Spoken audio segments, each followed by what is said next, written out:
This is a NewsLink Indiana special report. Welcome to this NewsLink Indiana special report. I'm Grace Benkowski. Ball State SGA election season 2023 is here, and the vice presidential candidate debate will begin in moments. There are two tickets in the running so far, Empower and Gaston Smith and Lindstrand. Now, one key change to note for this year's election season, last year only one slate ran. With that being said, the debate will begin here shortly. Let's go ahead and take a listen. My pronouns are he, him. I have worked in SGA for 3 years, starting out as a senator and a residence hall council president, working my way up through SGA as the chief of staff for the past 2 years, and I was even my fraternity's president. And I believe I am ready to take those leadership skills that I learned and apply them to serve the student body of Ball State. Thank you. Presidential candidate Ellis will go now. Hi everyone, my name is Skylar Ellis. I'm the presidential candidate for the Empower ticket. I've been involved in Studebaker West Hall Council since my freshman year. I'm currently a legal studies and political science major, and I just got involved with SGA this year, and it's become an organization that I really love, and I'm excited to take the leadership skills that I've had in other organizations and use them towards this new opportunity. We will now move on to the questions. Again, each side is going to have 2 minutes to answer and 30 seconds to rebuttal. If the question is intended for both candidates, they will both have 2 minutes to answer. So for both candidates, what do you believe is the most important thing for you to accomplish in your position, and how do you plan on accomplishing this? First, this will go to I would believe that the most important platform point that we have overall is diversity, equity, and inclusion, because this is something that spans across every platform point that we have, from sustainability to disability awareness, all the way down to campus and community safety. Making sure that DEI is a front focus in every programming that SGA accomplishes, in every initiative, all senator trainings, and just making sure that it's promoted throughout our university. I would say that DEI is the most important initiative. All right, candidate Ellis, you have 2 minutes. I would say for our initiatives, the most important thing for us is to increase the power of the student body and encourage them to lift up their voices and tell us what they want to see. Part of this includes just growing SGA in general and boosting the numbers of senators that we have in Senate, and continuing to work to make this environment as inclusive as possible and increase the diverse representation that we have of all of Ball State's campus. For both candidates, what do you believe is your role as the student body president, including job responsibilities and how you plan to accomplish them? This will first go to candidate Ellis. Yeah, so I think the most important role for me, like I said earlier, is making sure I'm connected with the students. And I want to do this by being heavily involved and continuing the organizations that I'm already involved in, and reaching out to a lot of new people, and just making sure that students feel that they can reach out to me and they can reach out to other senators and know that what student government is and that student government's here to help them. All right, this will go to candidate Gaston Smith. You have 2 minutes. So I've been the SGA Chief of Staff for the past 2 years, and this role works directly underneath the student body president. I've had the opportunity to work under Tina for 2 years. I even managed to do her campaigns. As president, you are the face of SGA, but you also wear a number of different hats. You serve on the Philanthropy Education Council, you represent student government and advocate for Senate legislation in the university governance system. And as Chief of Staff, I've been able to be exposed to all of this, and this is how I will apply it if I were to become the president of SGA. I would also focus on making sure that SGA stays involved with student organizations across campus outside of just campaign period.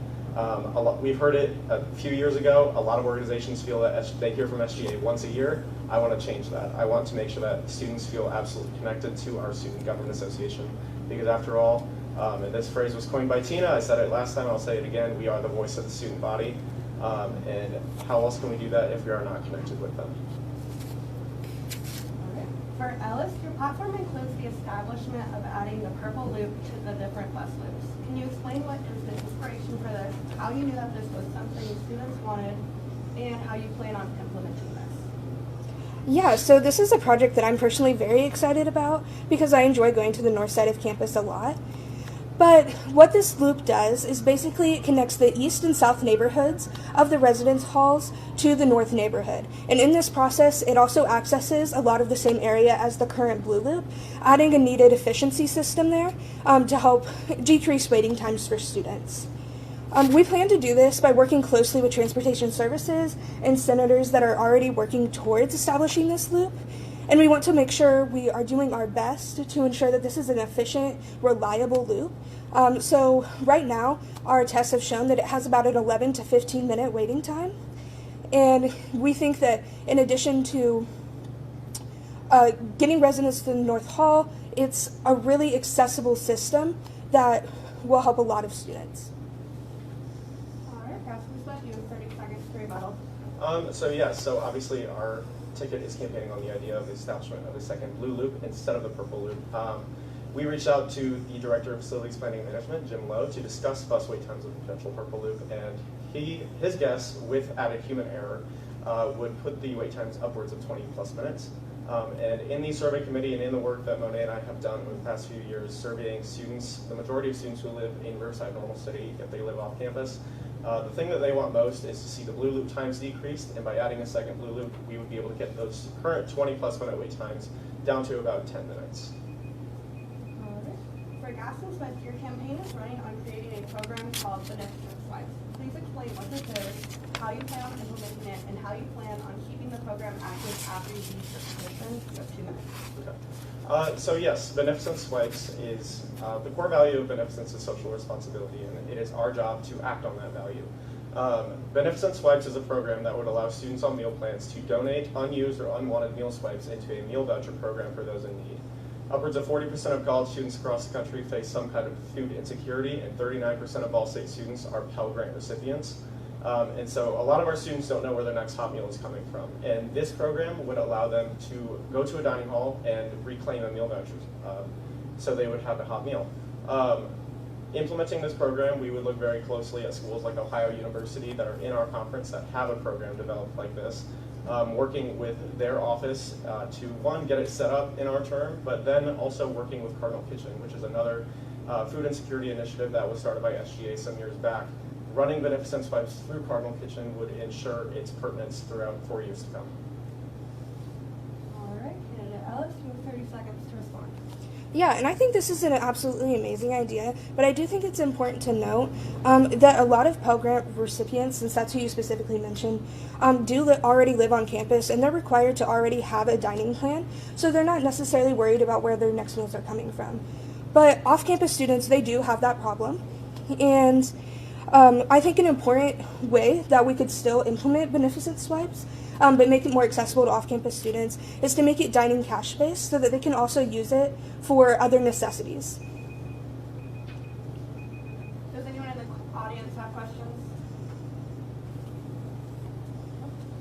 All right. For both candidates, what is something in the exec board currently that you would hope to change during your time first going to Gaston? So obviously I have worked in the executive board for a number of years. I would say something that I would like to see change, and something that I have even had my own frustrations with, is sometimes there's a lack of communication between the executive board and the senators. We have seen this come in the form of different pieces of legislation or even just in personal conflicts, and something that I would really like to focus on, though my job as president is not to be the face of Senate in any way, that would fall with my running mate Monet, is to increase open communication and transparency between the executive board and the Senate. We are working together. We are all part of student government, and it should not be the executive board versus the Senate. And unfortunately, in years past, this is something that we have seen, and so making sure that we tackle that issue is of utmost importance. All right, candidate Ellis, you have 2 minutes. Yeah, and so to jump off of that, I also think communication is a really important issue that we need to work on. But in addition is accountability on both sides of the spectrum, both with the executive board and Senate members. That is a whole issue that isn't just a SGA issue. It's an issue that happens in professional areas anywhere, and I think accountability is something that really needs to be talked about, and make sure other people are making their expectations clear and helping each other succeed. All right. For both candidates, what will you do to ensure address and educate about sexual violence in the Ball State community. First going to Ellis. Yeah, so this is a program I'm passionate about because of my involvement with hall councils in the past, and currently. But we want to establish a sexual assault awareness programming through hall councils as one of their STARS goals. So they have mandatory events that they're supposed to hold throughout the year, and usually these are just general types of events, but we would want to make one be mandatory specifically for sexual assault awareness programming, and we would ideally do this through the Center for Survivor Support, and work together with communities like RHA and housing overall to make sure that these new students are able to be best educated on anything that could potentially happen and how to make sure that they're aware and of the resources they can use to help them. So obviously I will never know what it's like to be a woman, but I come from a long line of strong women, 2 sisters, a mother, and I'm also running a campaign with 2 amazing women. So I will never know what it's like to be a woman, but I can add my voice to the roar of allies and survivors in the fact that we will be planning to work with the Health Promotion and Advocacy Office to address sexual assault awareness campus-wide.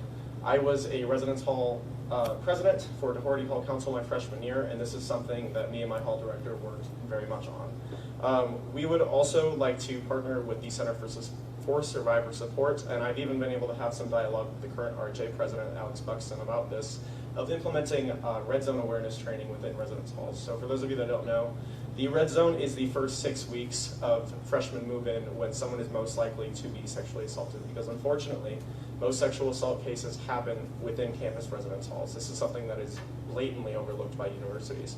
And this is something that Monet and I are determined to change on our next executive board. All right. Does anyone in the audience have a question? All right. For candidate Ellis, you hope to introduce mental health days. How do you plan on introducing those, and why do you believe they are necessary for students? Yeah, so this is a new initiative that I and Senator Hunter Case have been working on recently. We want to establish these days because we've noticed in a lot of our community and the people we spend time with, especially in the spring semester, this semester is usually a lot more stressful because we have 2 whole months where we don't have any breaks at all. And increased stress for students can sometimes negatively impact their academic success. And so for the Mental Health Days initiative, what we want to do is have a continual relationship with academic offices and the university in general to make a sustainable plan to implement these days into the spring semester, specifically in the months of February and April. And if this is not possible for an entire day off, we are also looking at other options to be able to best help the students. All right, Cassie Smith, you have 30 seconds to respond. So I was a freshman during COVID, during the pandemic, and we saw mental health days implemented on campus, but unfortunately, professors were not required to cancel classes. A lot of people, especially in our STEM program, still had classes that day, and it wasn't much of a relaxation day for them, unfortunately. So what Monet and I would like to do instead is work with the Health Promotion and Advocacy Office, which oversees our counseling services, and really spreading awareness for those services on campus, because right now, a lot of students just honestly don't even know that they exist. All right. For Gaston Smith, UPD recently stated that they had no plans on adding additional blue lights. Your campaign hopes to increase the number of blue lights. How do you plan on doing this? Yeah, so we ran into this issue last year when RISE ran. And the main issue that UPD has with increasing the number of blue lights is funding. And so our ticket hopes to partner with larger organizations, the Big Four, FSL organizations, to help collectively raise funding for more blue lights around campus, particularly in the Riverside Normal City neighborhood where the majority of our off-campus students live, as well as over by the on-campus apartments where we just unfortunately saw an event take place over at Schuyler. Increasing the number of blue lights, the rule of thumb, you're supposed to be able to see them everywhere you are when you go outside. If you, like I said, if you go to a campus at IUPUI, you will see this. Obviously at Ball State, this is not the case, and this is something that Monet and I plan to challenge the funding issue that UPD is presenting and create our own plans on how we can feasibly get these blue lights on campus quickly. All right. Alice, you have 30 seconds to respond. Yeah, so I think the addition of blue lights is an awesome idea, but like you established, funding is an issue. Each blue light costs approximately around $28,000. So that's a lot, especially when you consider how many blue lights we would need to add. So instead, we want to look towards new methods that we can use to help students in the meantime. And so that includes working closely with UPD to discuss any potential new programs or anything that we could do for now. Does anyone in the audience have a question? Okay. For both candidates, students hope in their time at the university. For both candidates, do you believe that your proposed projects and goals are realistic with the SGA budget? We'll start with candidate Ellis. Yeah, so a lot of our programs, they can look pretty expensive at first, but a lot of our plans are long-term. For example, the placement of a fountain in the North Roundabout. Yeah, it sounds expensive, but we're wanting to do a long-term program to make sure that these women from the Muncie and Delaware community can have recognition throughout campus for everything they've done for the community. For example, we want to start a program to work with potential donors from the outside community, as well as setting back money every year until we're able to reach an effective goal to what we want to do. All right. Gaston Smith, you have 2 minutes. So one of the benefits that Monet and I have is we have a lot of experience working in SGA, and something that a lot of students end up not liking about SGA is they feel that a lot of the projects that we run on are unfeasible. Monet and I understand what it's like to tackle the beast that is higher administration here at Ball State. So a lot of our platform points, when we were developing them, we researched them with this in mind. Creating feasible platform points, many of which are focused on programming and advocating for other services that are already available at campus, was at the forefront of our plans. And instead of creating long-term projects that our student body is unlikely to see any real benefit of in any real time, such as the fountain, which according to the Office of Facilities and Planning Management would cost upwards of $250,000, we would like to, in that roundabout, create a Native American land recognition plaque. Plaques are made in-house at Ball State. They cost virtually nothing. And Native American land recognitions are very rare, especially in Muncie, which is all Delaware Native American land. And going back to just our platform points in general, we have the experience that we need to work with these higher offices to push for these platform points, and these are also some points that we have been working on for the past 2 to 3 years. And so these offices are well aware of what Monet and I hope to accomplish, and they are already on board with helping us to accomplish them within the next year. Thank you. For both candidates, students hope that in their time at the university they make an impact. What lasting impact would you like SGA to make? So go to Alice.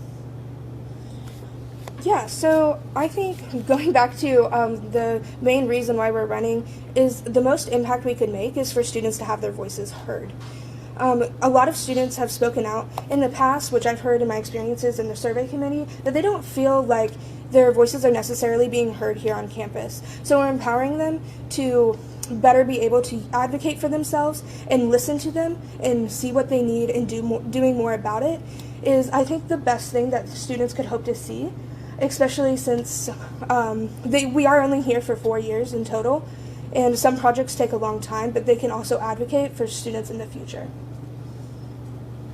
Okay, does anyone in the audience have a question? Oh, I'm so sorry. I'll go to Gaston Smith. So the main goal that Monet and I have in our time in SGA is just helping students to find their place here, find their home away from home. And one thing that, I'll just use an example. Establishing the Fair Wages Commission was probably where I saw the most tangible impact of my decision-making in SGA. Having people come up to me when I visit organizations and tell me that they're now getting paid upwards of $3, $4 more an hour is something, it creates a feeling that I cannot describe. And also working with past treasurer Jacob Bartolotto on the Identity Button campaign, tabling with him, handing out those buttons, and having people come up and actually be moved to tears because they see their identity represented for the first time is just kind of an immeasurable goal. And that's a goal that Monet and I want to make sure that we implement across our platform points. After all, and I think Senator Ellis agrees with me on this, we're here to serve the student body. We just have different ways of doing it. And Monet and I's end goal is to serve the student body and create initiatives that they feel will make a true impact and allow them to find their place here. Does anyone in the audience have a question? Yes. So, I had a question on diversity. What are your specific plans? I guess this is what are your specific plans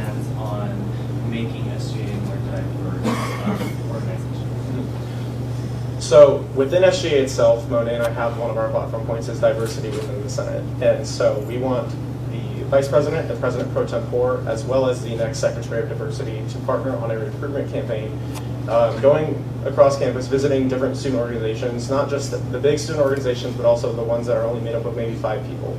Getting diverse intersectionality within the Senate, diverse backgrounds, diverse lines of thought, bringing them all into the Senate in order to make sure that SGA is as representative as possible is of utmost importance for our platform. We also want to make sure that we remove any barriers to the Senate if someone wants to join. We want to make sure that Senate becomes as accessible as possible. And though as president, my job is not to be helping with the Senate per se, I will assist Monet and the next President Pro Tempore in any way that they need in order to make SGA as diverse as possible. Across campus, however, we also want to provide direct funding for the multicultural center programming, allowing them to have the means to put on those big programs. One thing that I would love to see is to partner with the Multicultural Center in FSL, something that Monet, Katrina, and I saw at AFLV, the fraternal conference in Indianapolis, was like a stroll-off. So we would partner with NPHC. They could come in and do a big program like that and attract a lot of students. And just exposing students to different ideas and different cultures across campus is a fundamental idea of higher education. And making sure that that focus of DEI is at the forefront of everything that we do is something that you will see done. Alice, you have 30 seconds. Yeah, so I definitely agree with wanting to make students all over campus feel more represented, especially in SGA. So something we want to do is part of empowering students to use their voices. We want to reach out to as many people as we possibly can and form those connections with them in order to help encourage them to come to Senate and represent their peers and their communities and just overall just represent their various cultural backgrounds. All right, did anyone in the audience have another question? Yes. Yes. Campaigns can awfully be full of tension sometimes. My question is for both candidates, what is one nice thing that you admire about your opponent? Okay, this can go to Gaston Smith first. I would say Senator Ellis's tenacity. You know, that's something that I truly admire in anyone. You know, running a campaign is intimidating. Even for me, I managed 2 past campaigns. I still get very nervous when I come up here. And so I truly do admire you for, you know, standing up for your ideas. And that's something that is fundamental in the idea of a democracy. And that is exactly what I admire. All right, Alice, you have 2 minutes. Yeah, I really appreciate you saying that. That means a lot to me. I just want to say that I really admire both yours and Monet's, just your your continued commitment to your initiatives that you want to do, especially since they've been ones that have been started in the past couple of years, and the dedication to continue pursuing them is something I really admire. You're welcome. All right, did anyone in the audience have any more questions? Okay. For candidate Ellis, increasing dining options for students with dietary needs across campus has been talked about. What do you see SGA doing to help with this issue? Yeah, so something I've noticed as a student who lives on campus and exclusively dines at dining halls, there's a lot of limited diverse food options, not only for people with who are allergen free, but also for those who are vegan or vegetarian. Sometimes these foods can be mislabeled. But in addition, also I want to recognize the students who have maybe dietary restrictions due to their religious beliefs or any cultural beliefs that they have.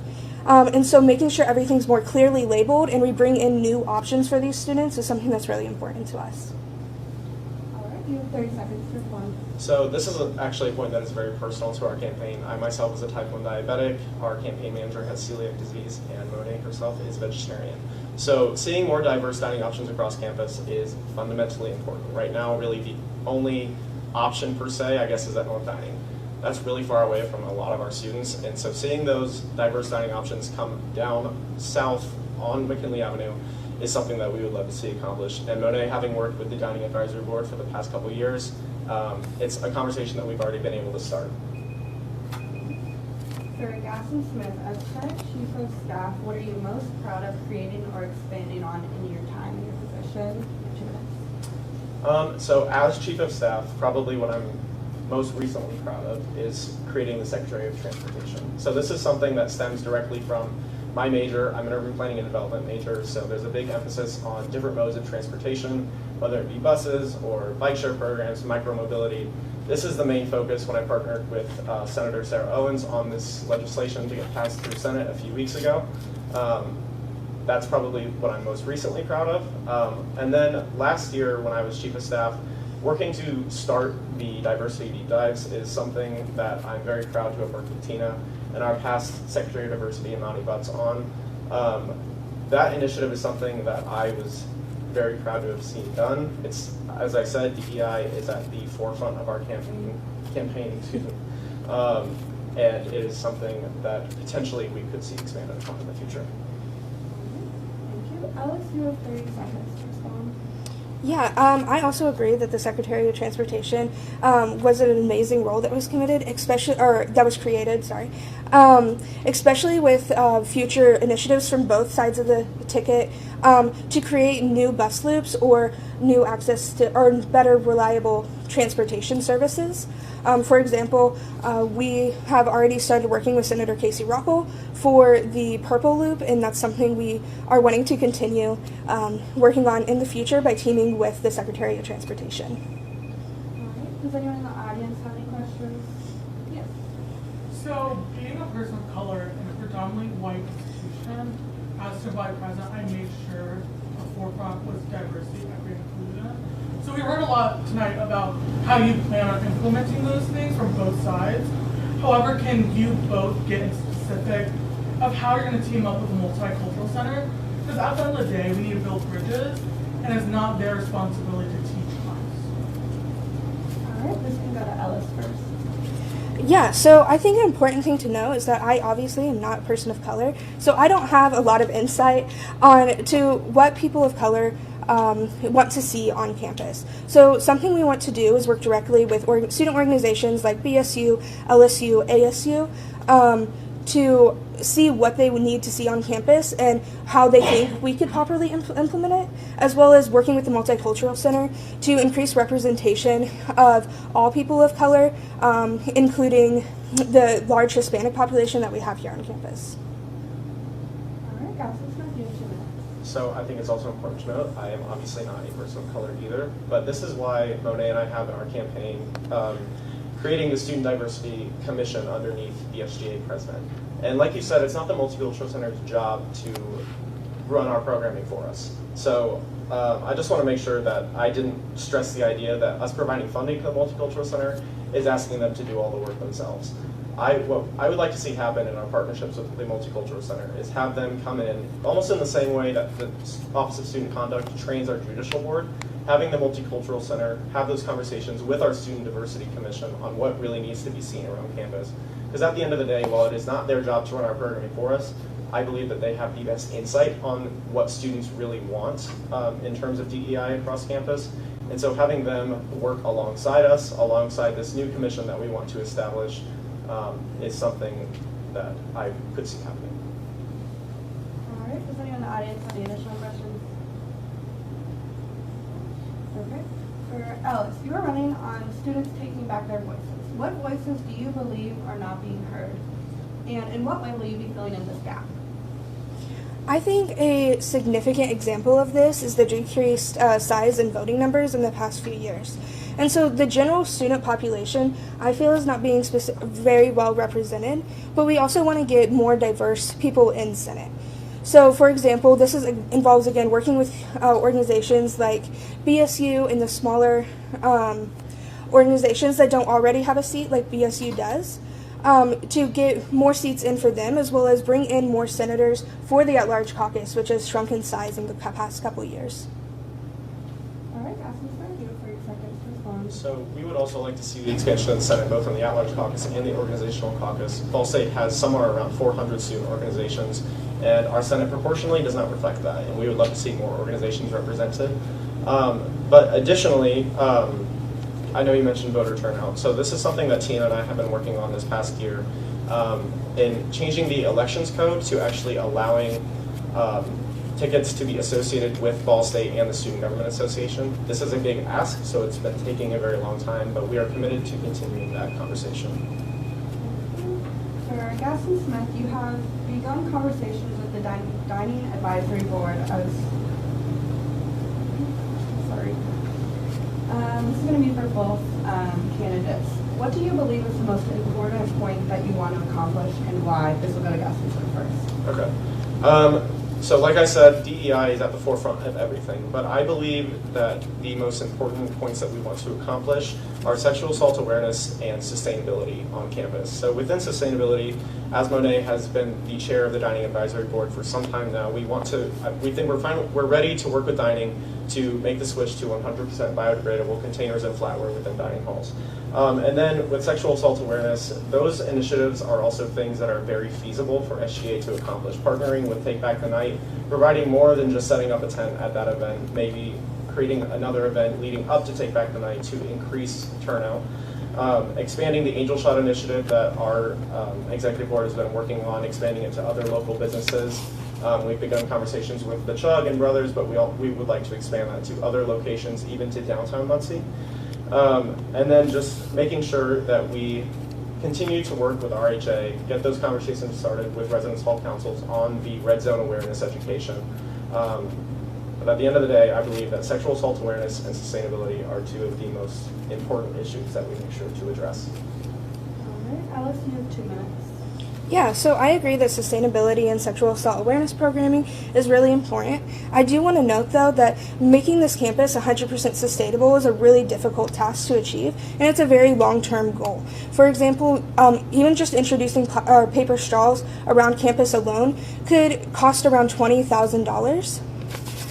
In addition, we want to specifically work on establishing that purple loop because it's really going to be useful to the East neighborhood and South neighborhood residents to increase their accessibility to the North neighborhood, which, as we stated earlier, has a lot of the accessible food options right now. So until those options are spread more throughout campus, increasing the students' accessibility to that area is really an important initiative that we want to work on.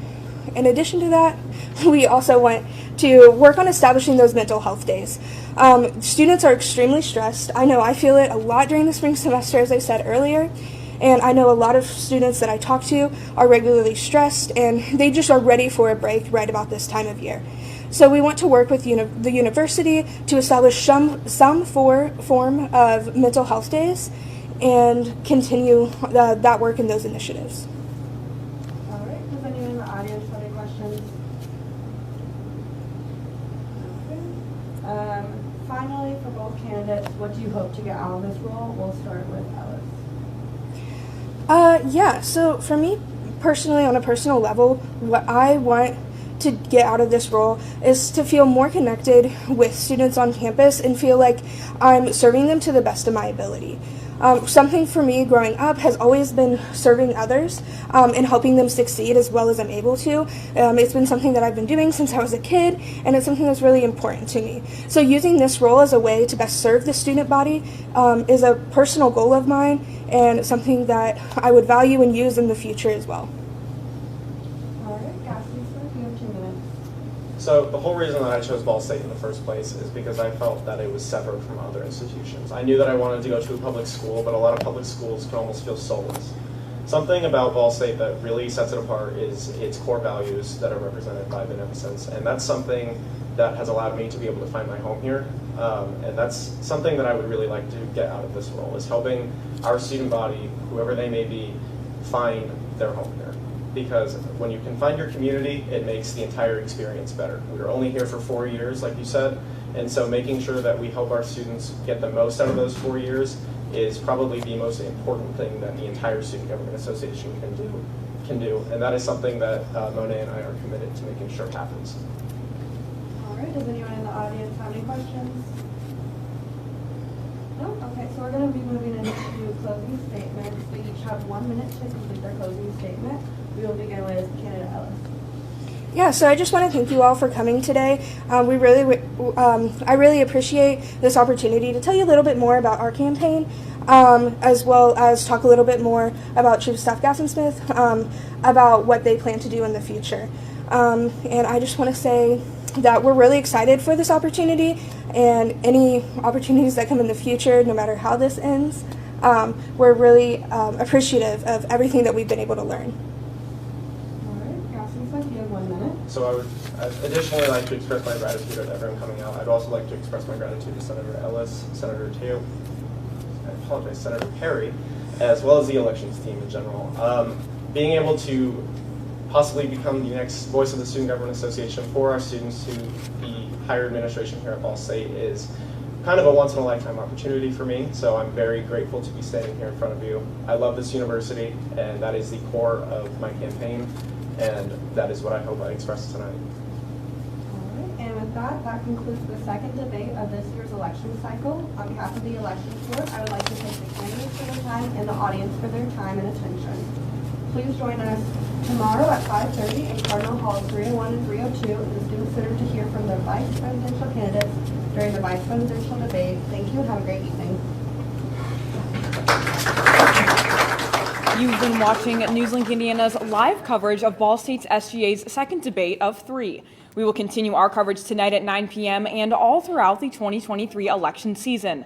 The presidential debate is tomorrow, February 15th at 5:30. It'll take place in Student Center rooms 301 and 302.